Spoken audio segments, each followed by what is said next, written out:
Corporation में corporator बना और कॉरपोरेशन आया, जब से ये साहब का वहाँ मेरी पहचान हो गई।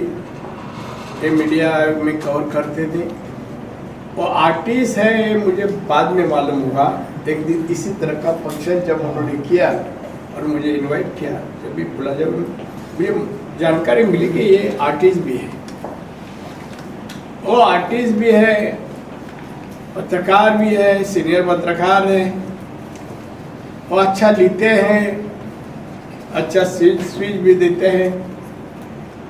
उन्होंने अपने आर्ट ये महाराष्ट्र ने दुनिया को सब बताया और यूथ को, हमारे देश के यूथ को आर्ट से वो किस क्षेत्र में जाके काम करना चाहिए, मेहनत करना चाहिए तो सफल हो सकता है, इसका प्रबोधन भी उन्होंने अपने आर्ट से अभी तक किया है।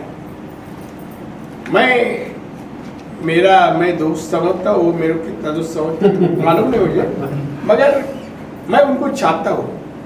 कम बोलने वाला आदमी, काम ज़्यादा करने वाला इंसान, और जो भी काम है हाथ में लेंगे, सक्सेसफुल करेंगे, ये उनकी आइडेंटिटी है, पहचान है। तो हमारे जोशी साहब इस मुंबई में रहते हैं, सभी क्षेत्र में, मीडिया में, राजनीति में, आर्टिस्ट में, सभी क्षेत्र में उनको पहचान। एक मीडिया में एक जेंटलमैन पत्रकार हो सकता है क्या? कोई क्वेश्चन पूछा तो मैं बोलेगा होता है।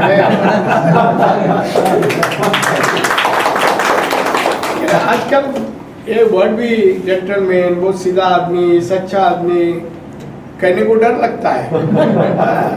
मगर हमारे जोशी साहब इसलिए बहुत ही अच्छा काम करते हैं। और अच्छा, कभी भी कुछ क्वेश्चन आया, कठिनाई आई, हम उसको बुलाते हैं, वो इसमें क्या रास्ता निकाल सकता है तो बताते हैं, मदद करते हैं पॉलिटिशियन को। ऐसे नहीं तो बाकी के मीडिया वाले मदद में ब्लैकमेलिंग करते हैं। ये आज की रिवाज है, ब्लैकमेलिंग करते हैं। आप कितने हंसते देखो बोलने के बाद, कितना मतलब सच बोल रहे सही है। और आज इन्होंने ये फंक्शन रखा, मैं सवेर तक मुझे लगता था मैं नहीं पहुंचूंगा, मगर शाम दोपहर को फोन आया, हमारे ये बोला साहब प्रकाश जोशी का कार्यक्रम। फिर डॉक्टर से पूछा, डॉक्टर से गोली लिया, लेकर मैं इधर पहुंच गया। प्रकाश जोशी को मेरे जिंदगी में मैं कभी ना नहीं किसी बात के लिए कह सकता। हम भी किसका एक बार वर्ड दिया तो वर्ड में पीछे हटने वाला आदमी नहीं हूँ। तो मैं समझता हूँ उन्होंने एक कलाकार के क्षेत्र में अच्छा योगदान दिया है, वो पत्रकार के नाते में वो भी योगदान दे रहे हैं और हमेशा हेल्पफुल सभी के लिए होते हैं।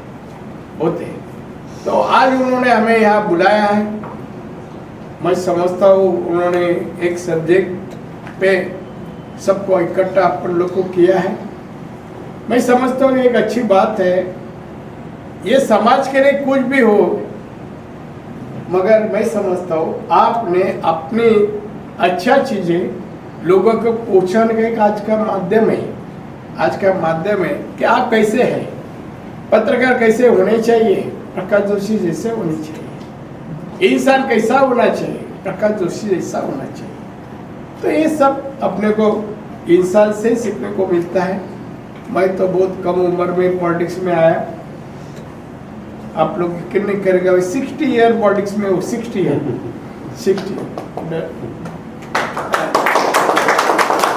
मगर मैं इन लोग से, जो मेरे दोस्त लोग हैं पॉलिटिक्स अलग अलग क्षेत्र में, उससे काफ़ी सीखा है।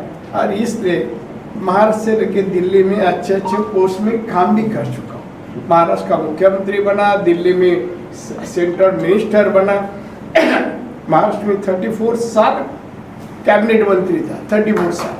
तो ये सब काम किया है, मगर आज भी आप है उधर ही है। क्या जीवन साहब बदलाव नहीं लाया, और बदलाव लाना नहीं चाहता मैं हम लोगों के लिए, लोग हमें चुन के देते हैं तो लोगों के लिए काम करना अपना धर्म है। तो उस जैसा काम हम करते रहता हूँ। उसमें साथी हमारे प्रकाश जोशी है, जैन साहब है, और आप सभी जहाँ जहाँ मिलते हैं वो सभी एक दूसरे को सहयोगी देते हैं। मुंबई की, महाराष्ट्र की एक स्पेशलिटी है, ये आदमी आता है, आदमी को मिल जाता है, जुड़ जाता है अच्छा काम के लिए। ये सब अच्छी बात है। तो मैं समझता हूँ आज एक अच्छा मौके पे हमारे जोशी साहब ने हम लोग सबको बुलाया, ये इकट्ठा होने का हमें मौका दिया है। मैं उनका शुक्रिया अदा करता हूँ। उनको लंबी उम्र की प्रार्थना भगवान को करूँगा कि उनको लंबी उम्र दे और उनको अच्छा सफलता उनके क्षेत्र में दी। उनकी कला लास्ट टाइम भी मैं देखा है, वो किसी हॉल में थी और उसके बाद में काफ़ी जब मिलता हूँ उनको वो पिक्चर के बारे में पूछता हूँ, जब पिक्चर से अपने को बहुत सारे रास्ते अपने मिल जाते हैं, समझ जाते हैं, तो उसका लाभ भी उनका पिक्चर से लेना चाहिए, देखना चाहिए, ऐसा मैं समझता हूँ। आप सब भी हमें इनके वजह से मिले हैं, सबका शुक्रिया अदा करता हूँ। और सभी को बहुत बहुत बड़े उम्र के लोग हैं यहाँ, तो सभी के लंबी उम्र की प्रार्थना मेरे भगवान को कर। पेंटिंग्स एग्जीबिशन के बारे में और इसकी जो पैटर्न है ये एब्स्ट्रैक्ट, इसका क्या पीछे का थॉट है, थोड़ा सा देखो मैं जब कैनवास पे काम करता हूँ तो मैं अमूर्त शैली में काम करता हूँ, जिसमें न कोई ड्राइंग होता है, जिसमें न कोई आकार होता है, लेकिन उसमें बहुत सारा अवकाश होता है जो कि अंदर से आता है, जो कोई बाहर से आता नहीं है। और जैसे आप रंग को पकड़ के काम करते हैं तो एक रंग से दूसरे रंग में जाते हैं, और जैसे कि एक विश्व से दूसरे विश्व में जा रहा है। और मेरा ये जो अभी इस शो में जो काम लगा हुआ है वो ज़्यादा करके नदी को सामने रख के किया है, क्योंकि मैं बहुत साल से सरस्वती नदी का शोध अपने कैनवास पर ले रहा हूँ, और वो लेते लेते मुझे ऐसा महसूस हो रहा है, ऐसा दिख रहा है कि नदी जो होती है वो नदी एक जीवन होती है। और जिस प्रकार से आप तो देखते हैं कि अभी 8-15 दिन में आपने पूरा रौद्र अवतार जो होता है निसर्ग का, खास करके नदियों का, वो देखा है आपने। तो इसके पीछे क्या वजह हो सकती है, तो वो भी मैं ढूंढने का प्रयास करता हूँ। जैसे कि नदी के किनारे जाकर बैठता हूँ, देखता हूँ और समझने की कोशिश करता हूँ। तो मुझे ऐसा लगता है कि हमने, मानव समाज ने निसर्ग के साथ बहुत सारा खिलवाड़ किया हुआ है, और इसकी वजह से अब हमारे सामने बहुत सारी घटनाएँ आ रही हैं।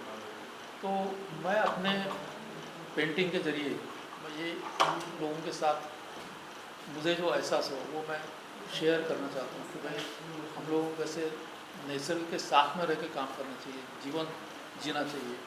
ऐसा मेरा एक प्रयास इस प्रदर्शनी के माध्यम से होता है। पीड़ा किस तरह के भाव है? पीड़ा है, आनंद है, करुणा है, क्या है? आनंद है लेकिन पीड़ा भी है। जिस प्रकार से हम लोग आप देखते हैं कि आज की तारीख में पूरा एनवायरनमेंट का पूरा सत्यानाश ही लगभग हो गया है। और जैसे कि हम लोगों ने पैंडेमिक के दरमियान देखा कि अगर आप कहीं जाते नहीं आते नहीं हैं तो नेचर जो होता है, निसर्ग जो होता है, वो पूरा रिक्लेम करता है, वो पूरा अपनी तरफ से वो ग्रो होता है। जैसे कि जहाँ पे कोई पंछी नहीं थे, जहाँ पे कोई पेड़ नहीं थे, पौधे नहीं थे, वहाँ पे आप देखोगे कि वो भी अपने आप आपके सामने आते उभर के आते हैं। तो एक प्रकार से निसर्ग के साथ में रहने का मुझे ऐसा लगता है कि बहुत ज़रूरी है। हम लोग जो पूरे निसर्ग को छोड़ के तो एक कृत्रिम दुनिया में हम लोग जी रहे हैं, सब चीज़ें के कृत्रिम है। तो निसर्ग के पास जाने का एक मुझे लगता है कि ये मेरी पेंटिंग जो है देख के जो दर्शक है उनको ऐसा कहीं ना कहीं एहसास होगा कि हम लोग क्या मिस कर रहे हैं, क्या नहीं, क्या चाहिए हमें। ऐसा मुझे लगता है कि ये देख के उनको कहीं ना कहीं समझ आता है। एक लाइन में अगर एक्सप्लेन करना चाहे इस पेंटिंग को, आपकी भावनाओं को किस तरह से? मुझे लगता है कि ये प्यार है, निसर्ग के प्रति मेरा जो प्यार है, जो लगाव है, वो इस कैनवास पे आपको दिखाई देगा। Thank you so much.